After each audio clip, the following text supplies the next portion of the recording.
Sir हमारे पास यहाँ पर सवाल में ये दिया हुआ है कि आपके पास बेसिकली एक यहाँ पर तो ब्लॉक है जिसका कि मास m1 है, वो हॉरिजॉन्टली चल रहा है बेसिकली स्पीड तो v0 से, और वो रखा हुआ है बेसिकली तो म्यू बराबर 0 स्मूथ सरफेस पर, राइट। और एक आपके पास बेसिकली एक और ब्लॉक है जो कि आगे रखा हुआ है, उसका मास m2 है, और बेसिकली वो आपका जुड़ा हुआ है बेसिकली एक जुड़ा हुआ है एक स्प्रिंग से जिसका कि स्प्रिंग कॉन्स्टेंट है k।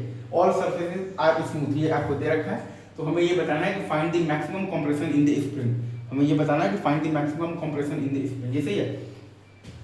तो अब इसमें अगर आप m1 और m2 दोनों को अगर आप एक सिस्टम मानिएगा ना सर, तो आप ये देखिएगा कि पूरे सिस्टम पर एक्स एक्सिस के अलोंग कोई भी एक्सटर्नल फोर्स नहीं है, मतलब कि आप m1 और m2 के सिस्टम पर एक्स एक्सिस के अलोंग आप लीनियर मोमेंटम कंजर्वेशन लगा सकते हैं।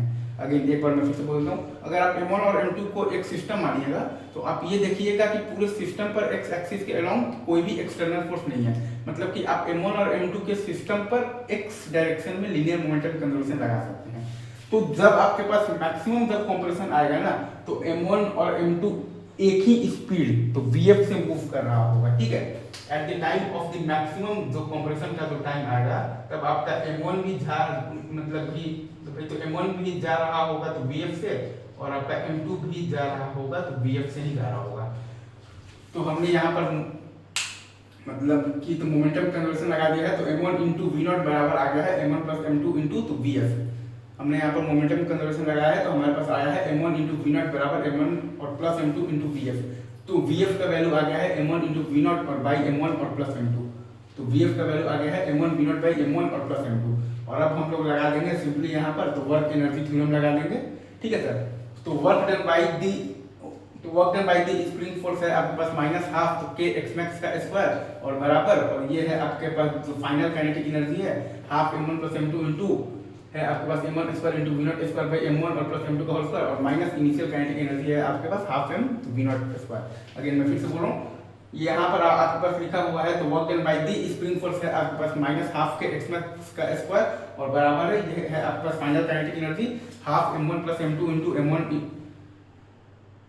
स्क्वायर इंटू v0 स्क्वायर है, राइट।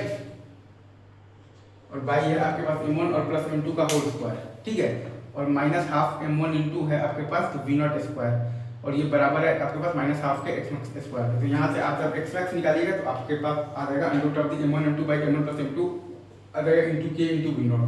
x max आ जाएगा आपके पास under of the m1 m2 by m1 plus m2 और नीचे इंटू k इंटू v0। ये है आपके पास तो वर्क एनर्जी थ्योरम।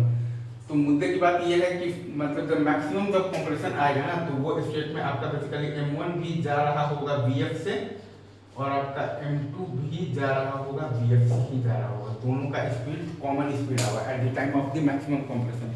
और फिर आप ये पूरा सवाल ऐसे आप सॉल्व कर सकते हैं, ठीक है, इजी।